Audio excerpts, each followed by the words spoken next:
Good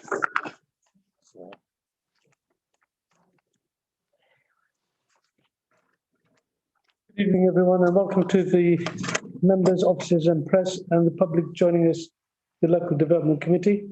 The meeting has been live streamed on YouTube, so welcome to everyone viewing on YouTube. To minimise travel and maintain social distances, most officers are joining this evening's meeting via Zoom. Can everyone present here hear me? And those on Zoom? Thank you very much. My name is Councillor Harvinder Singh Verdi and I'm the chair of the Local Development Committee. Please, can everyone physically present continue to wear their face mask until they are speak. After you have finished speaking, please recover your face. For members in the room, when we are speaking, can you please speak clearly and loudly so that the microphone can pick up what you say? When you are not speaking, as already advised, please keep your face covered. For those joining by Zoom, please mute your microphone if you are not speaking. I will now ask members of the committee and officers to introduce themselves. My name is Anne Easter. I'm one of the councillors for Canning Town North and the Commissioner for Interfaith Engagement. Rian Little Ilford Ward, Councillor. Pushpa Makwana, Little Ilford Ward. Good evening, everyone. Councillor Mushtaq Mole from Green Street West. Thank you. Good evening, everyone. Salim Patel, Manor Park Ward. Joy George, Democratic Services. I'm Shirley Fortune, I'm Democratic Services. Can I see? I'm Jane Custance, I'm the Director of Planning and Development. I'm Ben Farron, I'm the Interim Development Manager for the Urban Newham team. Good evening, everyone. My name is Narinder Ubi, I'm Principal Transport Planner. Alexander Dwyer, Solicitor. Thank you. Dan Lake, Planning Officer. Mariam Darwood, Councillor for Manor Park Ward. Scott Stevens, Planning Officer. Slimby, Archaeology. Anybody else? Abigail Fishburne, Planning Officer. Sure. Thank you, Abigail. Sorry, Louis Moore, Interim Development Manager. That's the lot. Councillor Bolshik has joined us by Zoom as well. Okay, thank you very much. Did you want to introduce yourself, Boljika?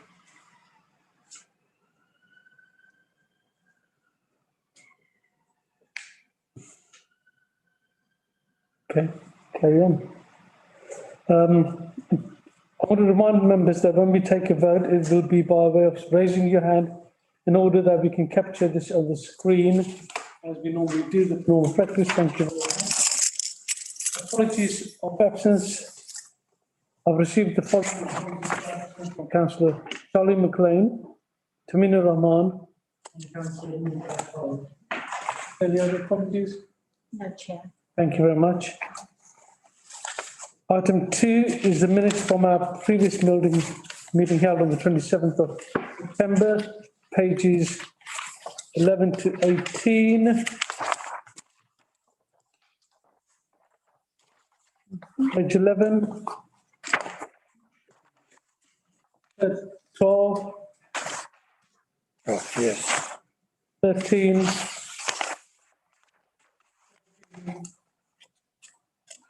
15, 16, 17, 18. All those agreed? Great. Thank you very much.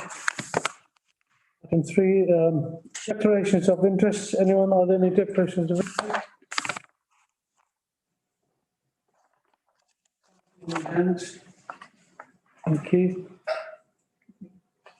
Item 4, determining planning applications. Members are asked to note the advice from Head of Legal Services on determining planning applications. Is this noted? Noted. Thank you. Item 5, announcements.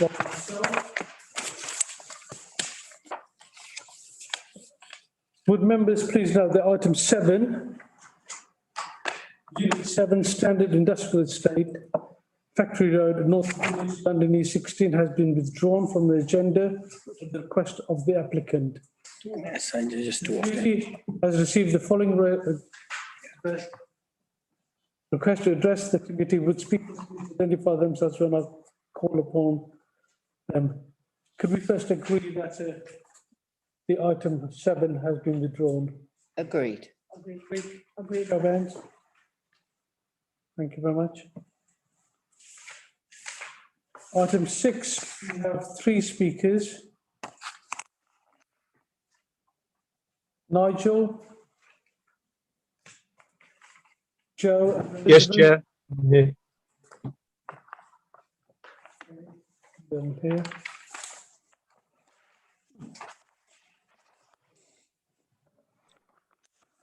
Item 8, Peter. Yes. Thank you very much. The usual practice is to allow up to 5 minutes in total for both the supporters and the objectors. Is that agreed? Agreed. Would members please note the officer update report circulated? Very much. Noted. Noted.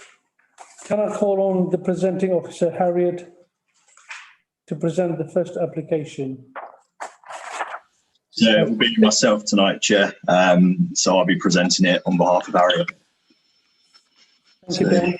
I can share my screen with you.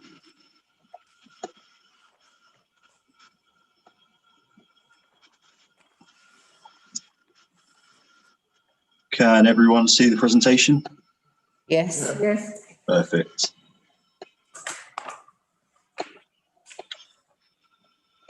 So I'll make a start. So my name is Dan Legg, presenting this application on behalf of Harriet Beattie.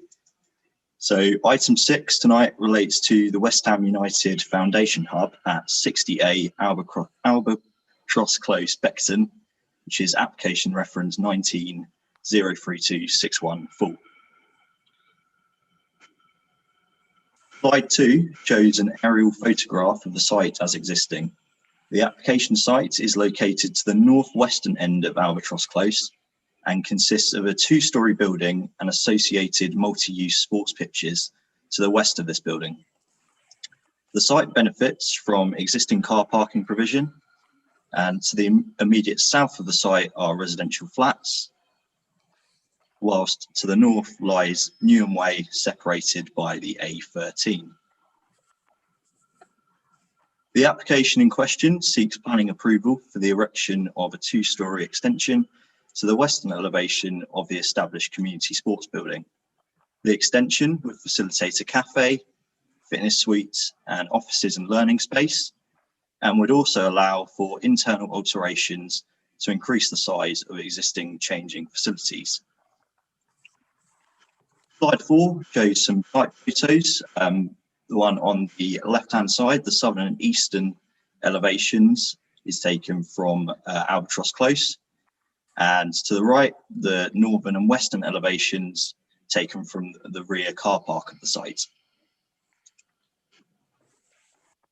Slide 5 shows indicative drawings showing the proposed extension in the context of the associated sport pitches already existing at the site and the surrounding area, with the existing flats to the east there.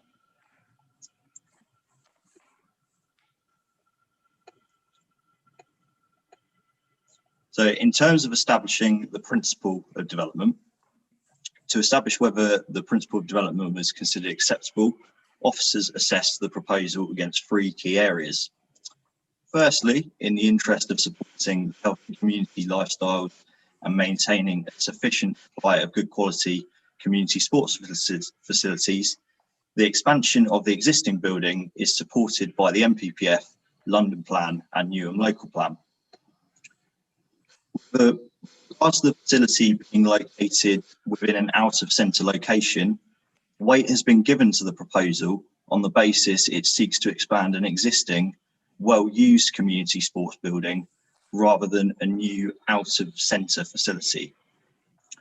Although typically such community uses are directed towards local centres, given the function of this facility, which benefits heavily on large areas of sports fields and open space for many of its activities that it offers and the long-standing existence of a facility at this location, the principle of expanding this out-of-centre facility is considered acceptable in this instance. The proposed extension would also accommodate a cafe. Similarly, this would also ordinarily be directed towards local centres. However, as the cafe would be ancillary to the primary use of the site as a community sports facility and would only be open to users of the facility, which has been secured via condition, it would not be in competition with similar uses within the centre, and as such, the vitality of the local centre would be retained. Thirdly, the application site partially lies within green space. A very small portion of the green space within this designation would be developed to provide the proposed extension, equating to approximately 0.2% of the total area covered by this green space designation. The green space in question does not provide any special character or landscape significance or biodiversity value, as it lies between the existing building and sports pitches. Furthermore, weight is given to the land being developed for sports and educational use. Therefore, on balance, the principle of the development to this regard is acceptable. Based on these three key areas, the proposal is acceptable in principle.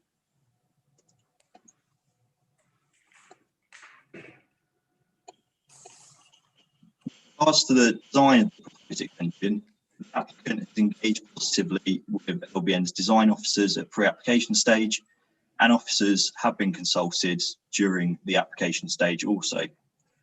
The proposed extension is considered to be of a high quality design and will respect the established local character, whilst also retaining a building which would be of a scale which would not be in competition with the neighbouring residential flats. LBN's design team have raised no objections to the proposed design, subject to material samples and landscaping details being provided prior to groundworks being undertaken to ensure the completed works are suitable. Overall, the design of the scheme is supported.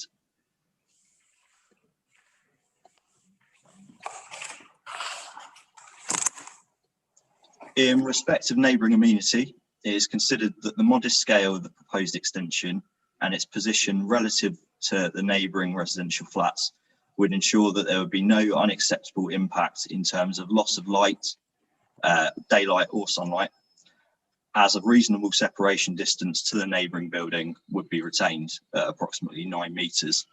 Similarly, this would also ensure that that a potential loss of outlook is mitigated for. The proposal would result in increased visitor numbers to the site. However, given the site is already in established community use, the estimated increase is not considered to be harmful to amenity, and a facility management plan has been secured via condition and is to be maintained for the lifetime of the development. Some representations have been received from residents about existing issues of antisocial behaviour. It's important that the expansion works well in the residential setting, and therefore these comments are acknowledged. To address this, a facilities management plan has been secured via condition and will outline how the enlarged facility will be managed to minimise disruption on nearby residential properties by including arrival and departure procedures and hours of operation. It should also be noted that the established use is bounded by security fencing and is monitored by CCTV and well lit. These measures are considered to be supportive of designing out potential crime and an increase in antisocial behaviour. Overall, the proposal would not result in an unacceptable impact to neighbouring properties with regard to loss of light, loss of privacy or outlook. And as mentioned, the facilities management plan secured via condition will ensure that the facility is run effectively to minimise disturbances to existing and future neighbours. It is therefore supported in this regard.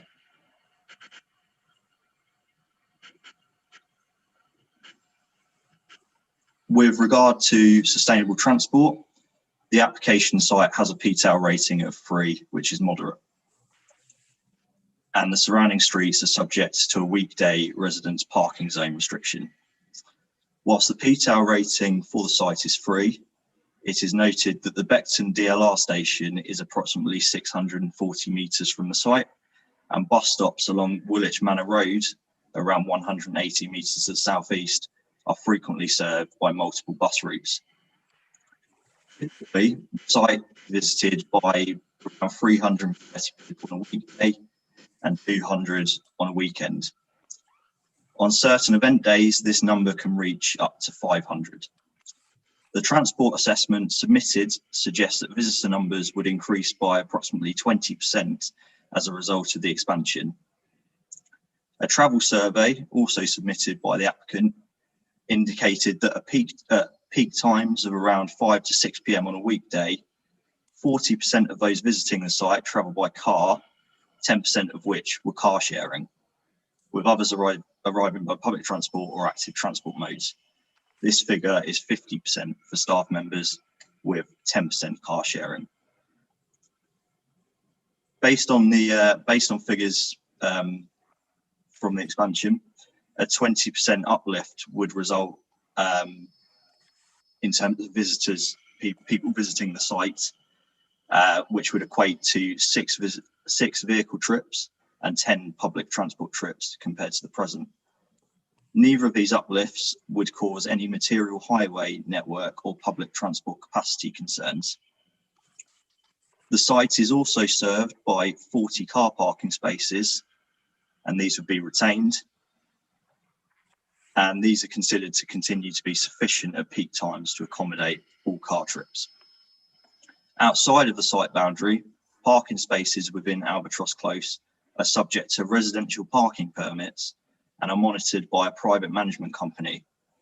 An aspect of the Section 106 agreement would ensure that users of the community sports facility would not be able to apply for on-street parking permits within Albatross Close, and therefore the development should not inconvenience or impact upon the ability for residents of Albatross Close and the surrounding area to find parking spaces even at peak times. The draft travel plan supporting the application outlines appropriate targets for increasing the use of sustainable travel modes by site visitors, particularly by using cycling and walking, and encouraging car sharing. Conditions have been secured obligating the applicant to increase cycle parking provision within the site and submit a travel plan to be agreed in writing by Albion's transport team, which would also be monitored via Section 106 agreement and ensure that targets to reduce reliance on private motor vehicles would be reached. For these reasons, the proposal would comply with the sustainable transportation objectives and that is therefore supported.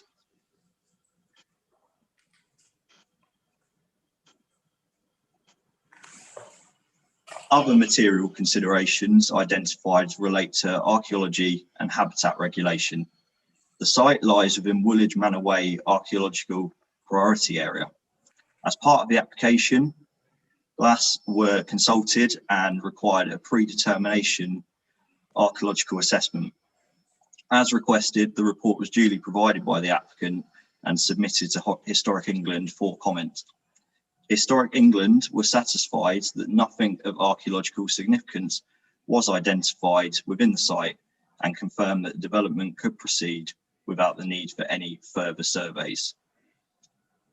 Secondly, the application is outside the scope of the Epping Forest Mitigation Strategy, and therefore no further ecological assessment was requested.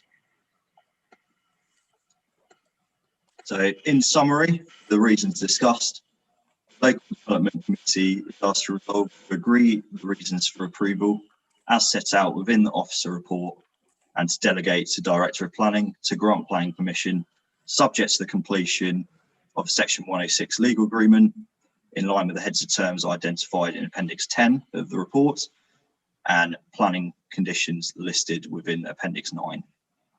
This concludes my presentation. Thank you. Thank you, Dan. Any member? Councillor Easter? Thank you. Looking at page big 48, the font there, I think, must go into negative figures because it's so small. So are those little squares solar panels or what on the roof? I can't read what it says, please.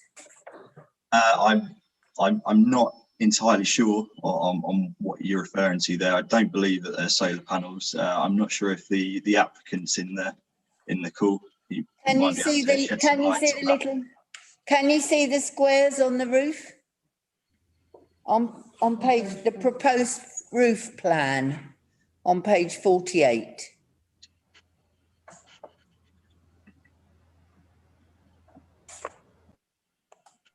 The last page of appendix 8.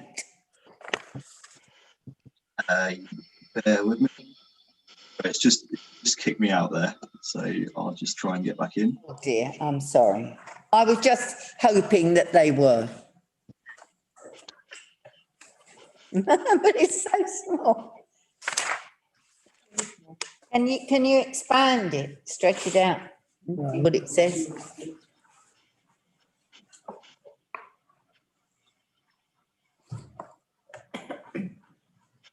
Nothing you can see. Did you have any luck, Dan? Yes, I'm back into the document now, so yeah, I can confirm that they are PV panels. Yes. They're solar panels, yes? Yes, that's correct. Yes. Oh, great. Thank you. Thank you very much. Knowing West Ham Foundation as I do, I will imagine that the building will be used for things during the day when other people aren't using it too, which would be very welcome, I think, in that part of the borough.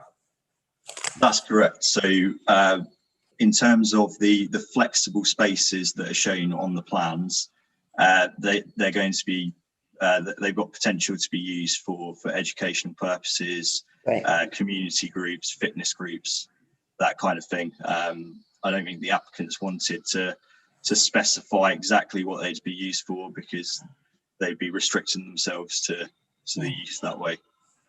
They do all sorts of programs for different parts of the community.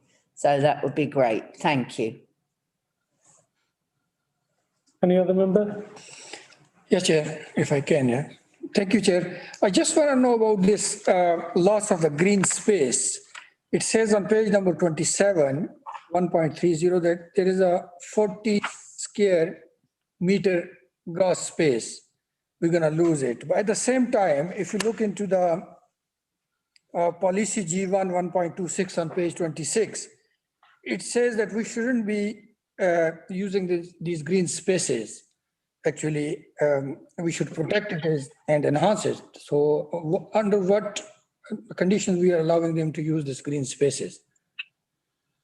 Yep, so I acknowledge your question there. The policy does state that we shouldn't be losing green spaces.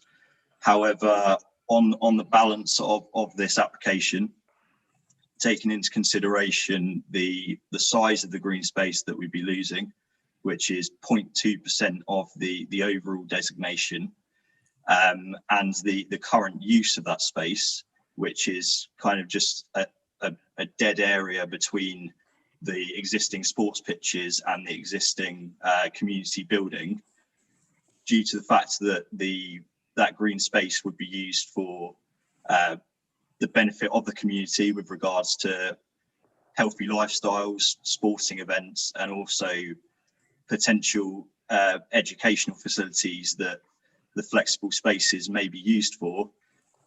It was considered by officers that the minimal loss of green space, whilst not ideal, would be on balance, would be acceptable in this regard. Thank you. Any other questions? Okay. We do have the applicant here. Nigel, did you add anything? Or Joe?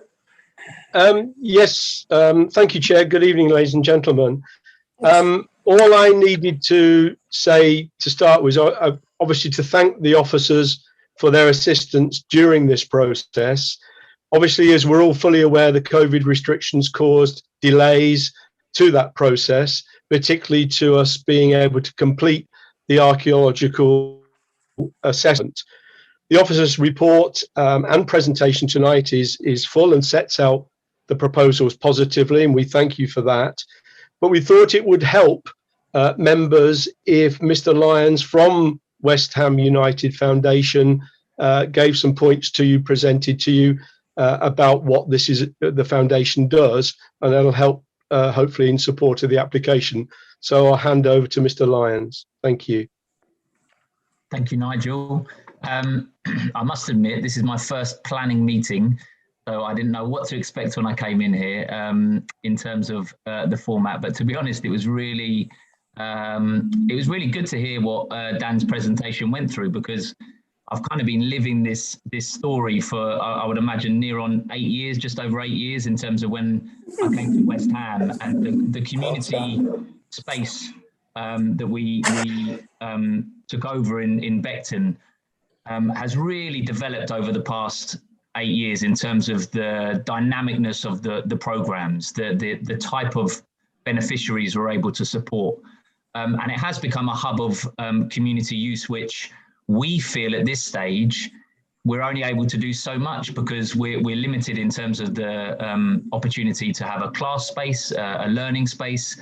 And I think we're missing so many other additional services, like being able to informally engage with some of the parents or carers of some of the young people that come, because they just can't wait anywhere. So when we were talking as a team, and I think it's worth noting the COVID situation that has affected huge areas of our community. And I think for West Ham, we've seen how this has been sharpened in focus at some of the real inequalities and some of the issues that our local communities face. And what we see in our building project is that we'll be able to engage with so many more different community groups, so many more different individuals, with what we're seeing today in terms of not that much more in terms of community space. We have a thriving pitch already, which will continue. We're a football club. We do a lot of activities around sport and physical activity, which especially in our borough is incredibly important. And I think it's the additional elements that us as a football club community scheme have developed over, I can't take credit for the 8.5 years. This has been going for probably nearly 30 years across the football community up and down the country. But it's really quite sophisticated. And I'll bring you one attention to the floor today in terms of probably for the last 5 or 6 years, we've been delivering a community prescription program in partnership with London Borough of Newham and the London Borough of Newham CCG. Now, if you were to ask anyone who isn't in the project or isn't in the world about a football club being involved in community prescribing from a doctor into a community centre to deliver, walking football, or with other partners we work with up and down the borough, line dancing or seated aerobics, or you name it, right? When you look at now the opportunity of combating some of our deep inequalities, such as type 2 diabetes, obesity, social isolation, loneliness. These are things that we've now proven that we can do absolutely in partnership with many other community schemes in a way that will have to be used and will be used to support some of the objectives of the council. Now, what I see this as an opportunity to kind of reflect on post-COVID, what we've already been able to do, provide and deliver over many years, but then absolutely to move forward over the next couple of decades in terms of some of the deep, as I said, the deep problems that we're facing.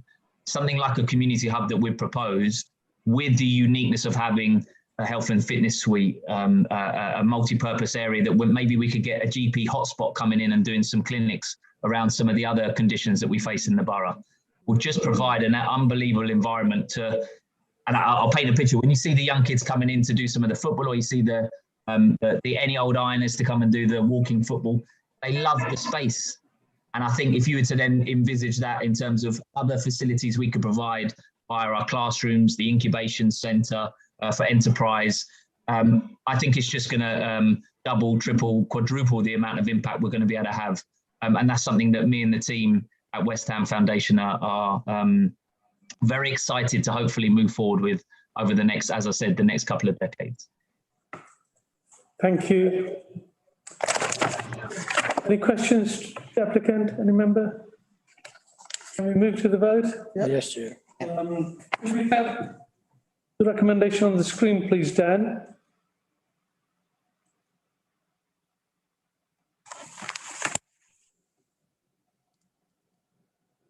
Okay. You don't want me to read it through, do you? We can. Okay, we've got the recommendation. Item 1 is to agree the reasons for approval as set out in the report. And second is to delegate authority to the Director of Planning and Development and Commission, subject to the completion of legal agreement under Section 106 of the Town and Country Planning Act 1990 as amended, based on the heads of terms identified at Appendix 10 of this report and the conditions listed in Appendix 9 of this report. All those members in favour? Clear, show of hands. Thank you. That is carried and the application has been approved as set out in the report. Thank you very much, Michael and Jill Lyons. First time I've seen Lyons. Thank you very much. It's approved. We'll come to the opening. Thank you very much. Absolutely. Absolutely, you will. Thank you. Item 7 has been withdrawn. We go into item 8, which is Passmore Edwards Building 207 Pleasure Grove, E7 for E6. Abigail.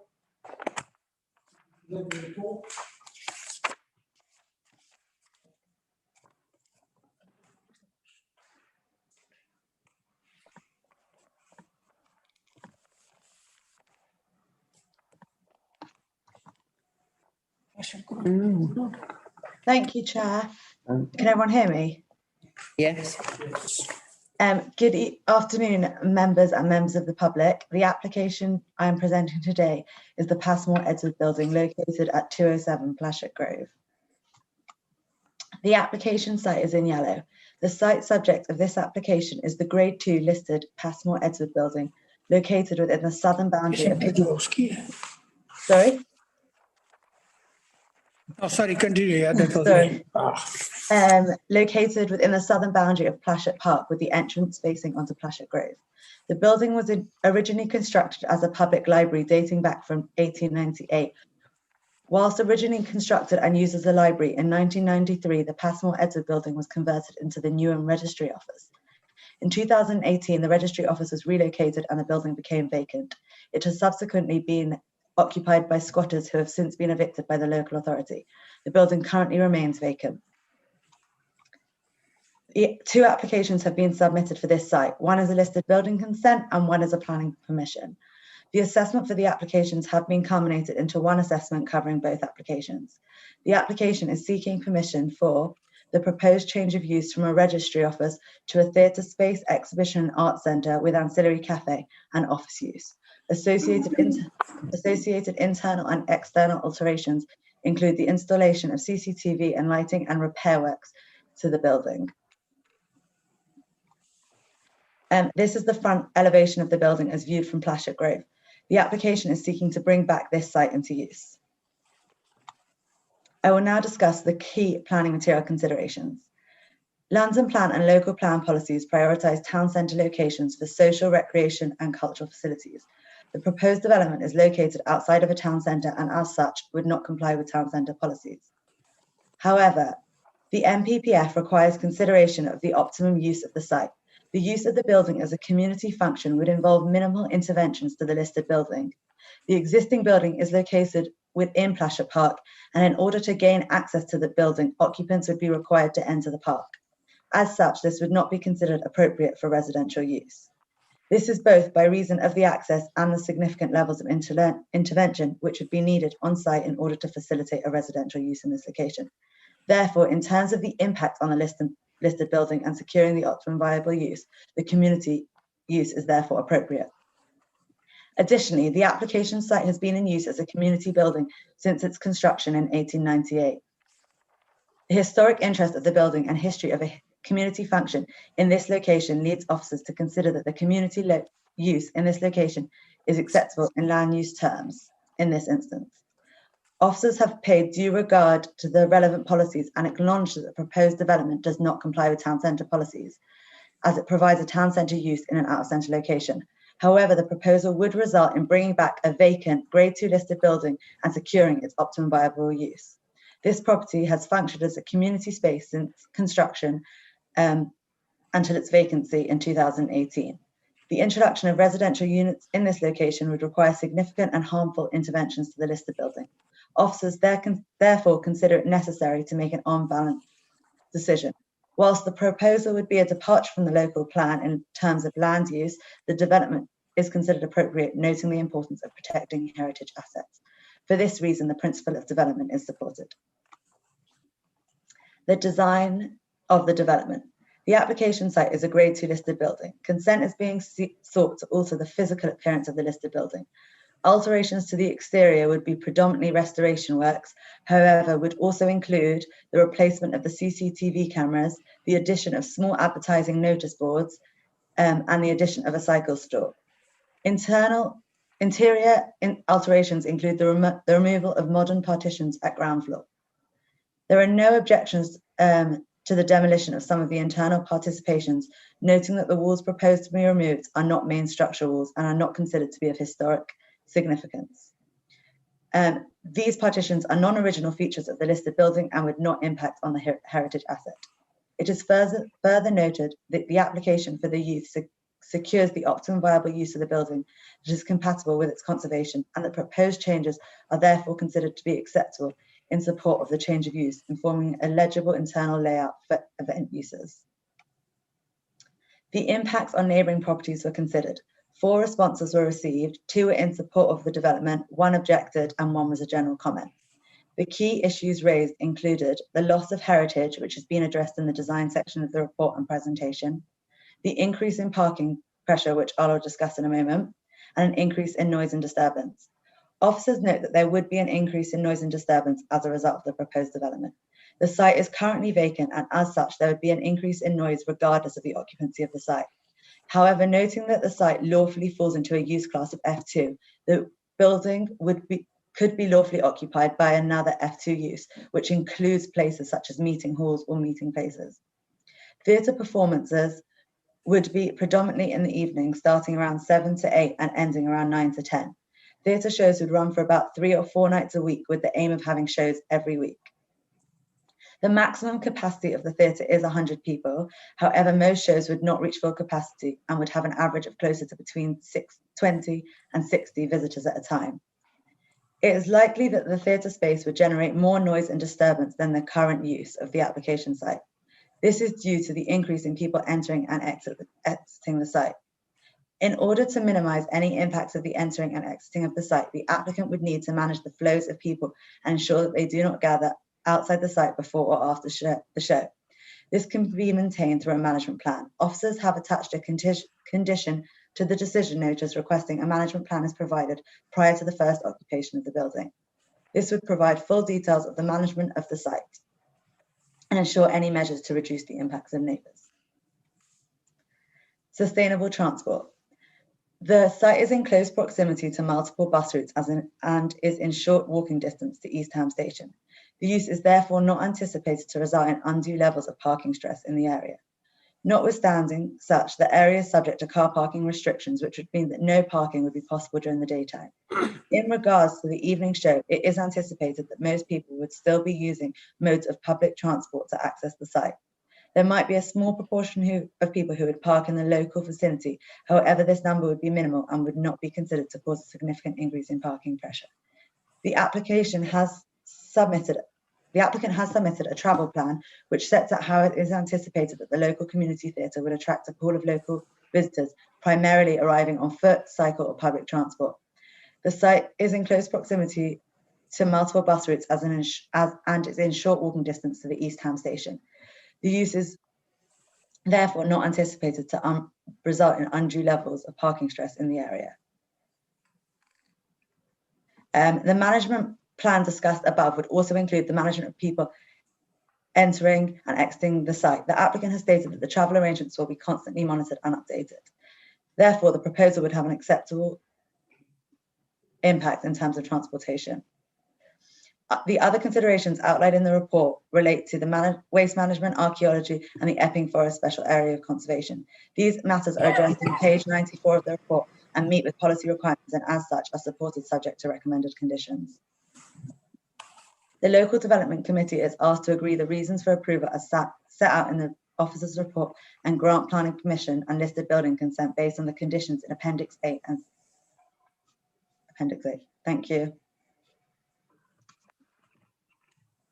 Thank you. Do we have any questions? Yeah. Thank you, Chair. Thank you, Chair. Chair, I welcome this proposal and this project. I think it's long waiting. The building was ruined. I'm the local residents there as well. Only my little concern regarding the parking issue, spaces. The parking space, you can see the Plashard Grove Road is a two-way system, and the buses are going from there and the traffic is flowing.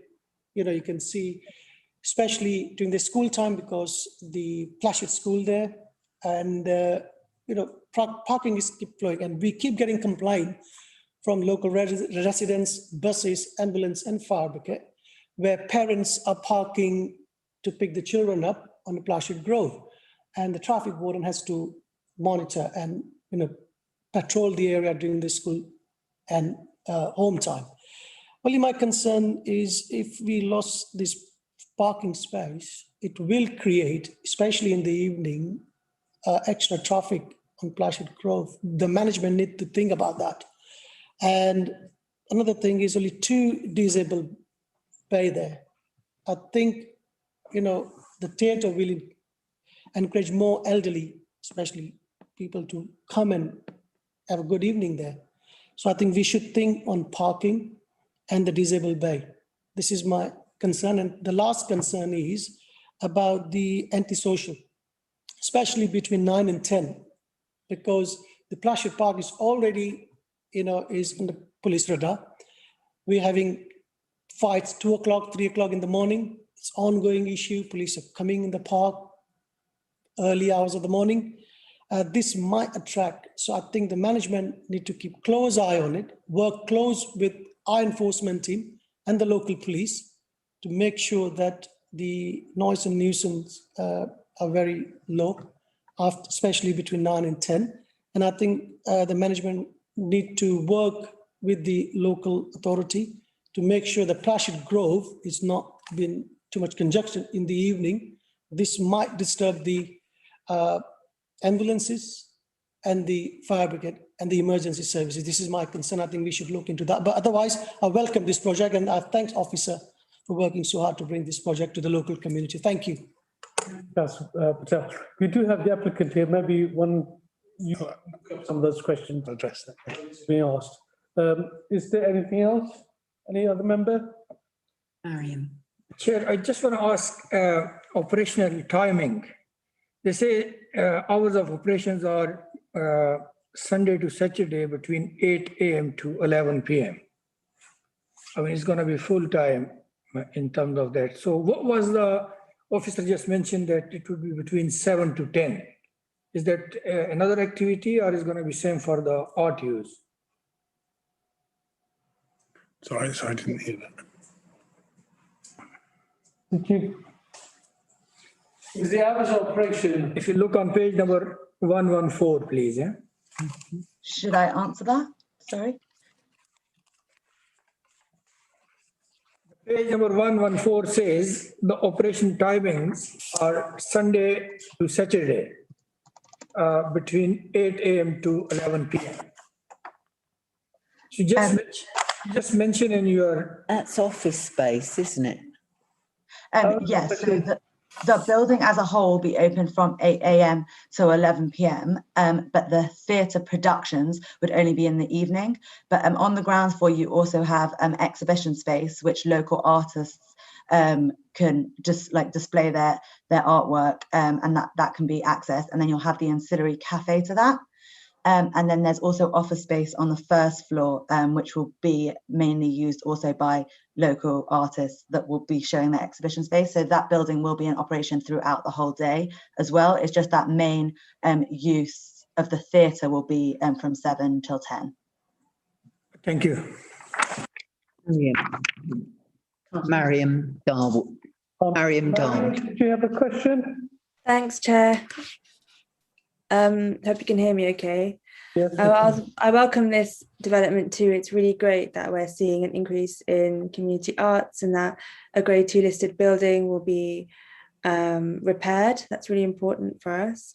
But has there been any consideration made towards the safety of those entering and exiting the theatre? I just want to echo what Councillor Patel has already said. Plashet Park is considered quite dangerous. The police have had many issues there, and just for the safety of those residents around and for the safety of those entering and exiting the theatre, is CCTV around the building and outside of the building facing towards the park too?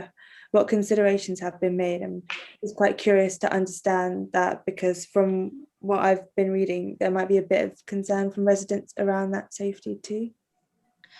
Yes, so the applicant has been in contact with the Met Police and they have come up with some solutions of designing out crime. There will be CCTV around the whole building, and in the management plan there'll definitely be in like a due regard given to like entering and exiting the building.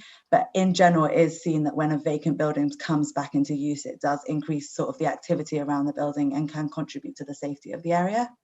Okay, great, thank you. Okay, I've only got one question. This will go around the licensing laws. Application if it comes through, because they're going to be using the same facility or similar facility as Harold Road. The bottling hours to throw the bottles away, is that a realistic timescale to put the bottles in the following day? That's what they currently do at the site at Harold Road, so I don't know why it couldn't be done at this site as well. Okay, thank you. Okay, if there's no further questions, we do have the applicant here, Peter, who might want to add a few words. Thank you. Yeah, thank you for giving me the opportunity to represent. Thank you, right. I really appreciate the opportunity to present this. We're really excited at Applecart to have this opportunity to bring this building back into the public use. It's a beautiful building and it's much loved locally. We're having to move our operations from where we are now to somewhere, and this has been a long conversation with Newham Regeneration team. We're particularly excited by the fact that we've got so much local support. We were voted for by the community assemblies to get a grant for 20,000 for the development, and also we've just delivered the Plashet Park Festival for part of Newham Unlocked, and got to talk to lots of the local residents, and there was a real excitement about it. And we're partly excited because at Applecart we're so engaged in the community already, and it's something that it's basically our core charitable aim. I'm going to read you our mission statement, which is we provide a welcoming, non-judgmental space where people feel confident to have their stories heard and to listen to others. Listening to the voices of our community, we nurture creative talent to create high quality arts and theatre, which can be celebrated by the whole community to create a richer and stronger Newham. And that's what we're about. And we work with schools, PRUs, young offenders units, and just individuals to try and create an opportunity for people to get a sense of belonging, really, in their local community. So give them a building where they can come into and feel welcome and be creative is something we're really excited about. In terms of for example, the parking, we do have a very similar residential building at the moment. And we're very clear to people coming to the building not to bring your car. And actually that works quite well in terms of we sort of say there is no parking space here if you're coming from further outside of London, but we encourage you to walk because it's good for your health. It seems to work. In some ways it's more congested in the Harold Road area than I think it may be in Plashet Park. But that's one thing. We're also very keen on the environment to make sure people don't use cars if possible. And we also, when in Plashet Park, when we ran the festival, the police were quite impressed by how much the actual antisocial behaviour dropped during that 10-day period. And we're really hoping that we can work with the police to look at ways which the building can actually have a positive impact on the area in terms of that. We want it to have, I mean, we don't want just the building to be active creatively. We're looking to expand into the park and to make it a really kind of accessible area. So I think that's all I really need to add. I think Abigail's just given a fantastic summary of our application, and I would like to hugely thank her professionalism and diligence and patience, because this was a first time for us putting in an application, and I think she was incredibly patient with us as we put it together. But thank you for the opportunity. And thank you. Any questions, members? Thank you. Could we have the recommendation up on the screen, please, if there's no further questions?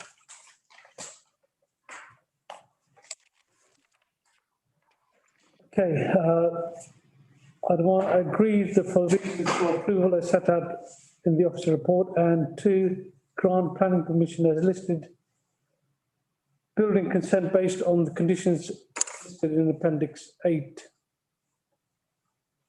All those members in favour?